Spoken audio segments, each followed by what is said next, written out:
یہ جو چاروں خلفاء ہیں، حضرت ابو بکر، حضرت عثمان، حضرت عمر، حضرت عثمان، حضرت علی، ان کو تو راشدین کہتے ہیں خلیفہ، اور حضرت امام حسن رضی اللہ تعالیٰ عنہ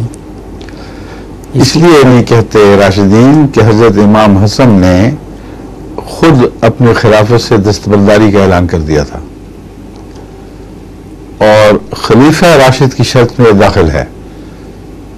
کہ جو چادر اس کو پہنائے اللہ تعالیٰ اس کو نہ اتارے، کسی قیمت پر نہ اتارے۔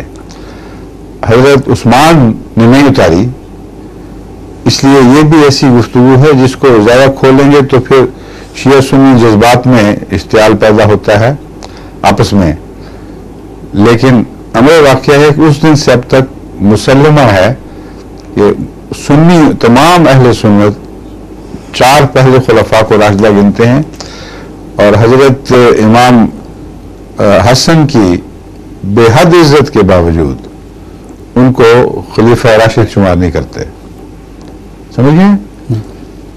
یعنی عزت اور احترام اپنی جگہ ہے، مگر یہ جو لازمی شرط تھی ایک، اس نے وہ اس کو مشتبہ کر دیا معاملے کو۔